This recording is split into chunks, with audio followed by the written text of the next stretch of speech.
up in a hospital bed. The paramedics report, it said this. It said when they arrived on scene, that there was only one person in the vehicle, me. And that I hit the tree going anywhere from 60 to 63 miles an hour. There was no brakes. I didn't even try to stop.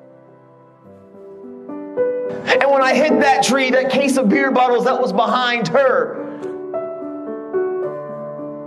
catapulted forward at impact. And that woman named Priscilla, who didn't have her seatbelt on, catapulted forward at impact. And that thing called the windshield in your car, and that case of beer bottles met with Priscilla in between. And she slid down to the floorboard, and her neck rested on the middle console. So I stayed up all night that night. And you know what? The paper had read 2 lifeline in a serious accident.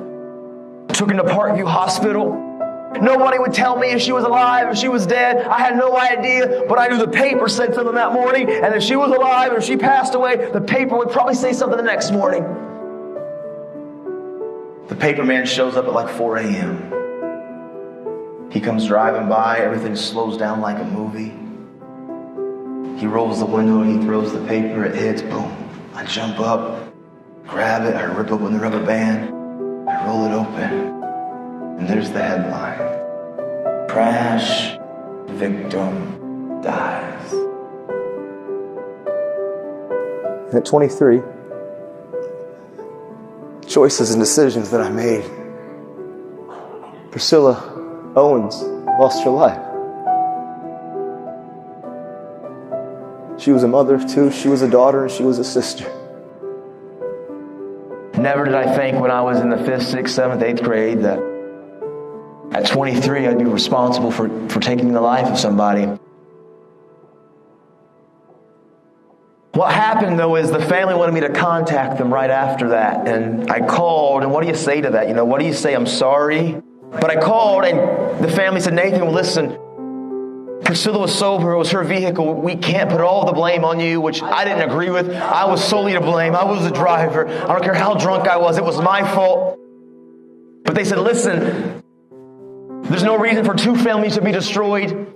We want you to know that we love you, even though we don't know you. We forgive you, even though we don't know you. But do us a favor. Just try to make the world a better place. Try to don't let Priscilla die for nothing. Just make a difference. I got 11 years of my prison sentence knocked off. 11 years.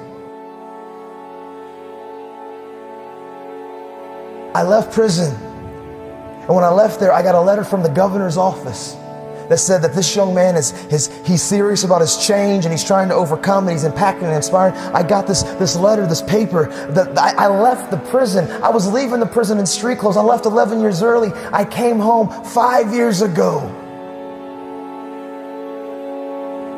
5 years ago, I came home. And I was on a mission, man. And I was just a broke down dude that's just hungry, and I refuse to fail. I refuse to give up. I may make mistakes. I may do it the first time, the second time, but failure's only failure until you stop trying. Listen, some of you're afraid and you're letting fear, whatever your dream, whatever your goal, whatever it is that you want to achieve, you're letting fear paralyze you. Listen to me. You're never going to know if you can swim unless you jump in the water. You're never going to know that you can achieve your dreams or you're going to fail unless you get into the water. That's when you're going to find out if you're sinking or you're swimming. And here's the truth. Failure's only failure until you give up, man. You don't have to get it right the first time. It's not about perfection. And so some of you, maybe you struggled and you've messed up and you've relapsed, or you've made some hiccups. And even some of us that aren't struggling with addiction, you've made some poor business choices, some poor relationship choices. You've struggled. I'm telling you what, it's not about perfection. It's about progress. Keep putting one foot in front of the other. Giving up is not an option. Giving up on your loved ones is not an option. Giving up on your sobriety is not an option. It's not. I want you guys to understand, you're in the game, man. You're in the game, man. We're in this together. I refuse to believe that addiction and living a life full of drugs and bound to these thoughts and these failures is all that we have. It's not. I'm 10 years sober, and I promise I don't white knuckle it. I'm not counting the days. I'm just chasing down my dream, and I'm no different than any one of you in here. You plus God is always the majority. Period. Good choices will always have good results. And I was making a lot of bad choices and a lot of bad decisions. And I was basing my value, my worth, off your opinions. And I learned something. Listen to me, everybody in here, I want you to understand something. Your value is never based off any of the opinions of anybody in this room.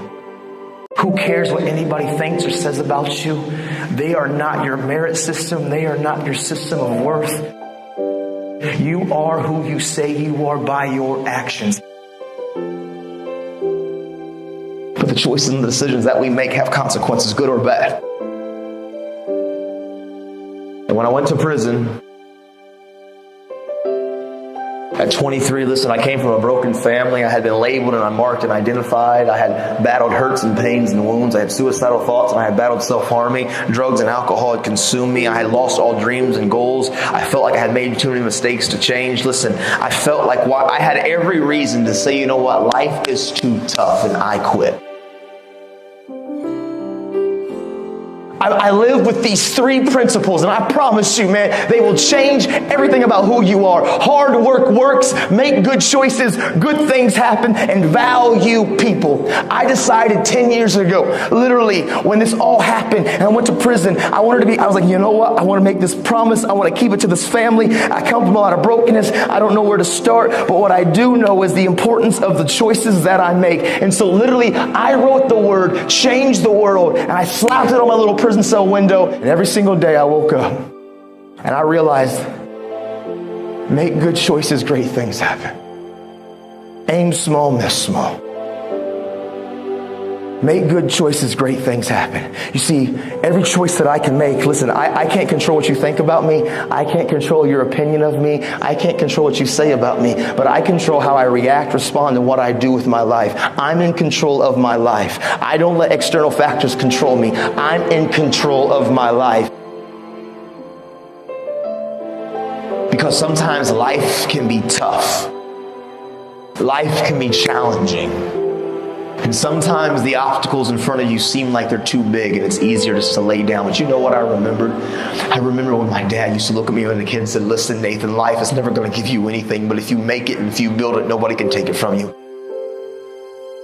Because hard work and tenacity and refusing to quit and chasing your dream, you'll get there, I promise you. Maybe you don't hit the stars, but you'll land on the moon. You don't give up and you go after it and you stop caring about the opinions of people around you. Stop blaming everybody from your hurts. Take ownership of your life. Take off your mask. Don't feed the bear. Make good choices. Be a best friend. Encourage somebody. Be a voice of hope and inspiration. This is your moment.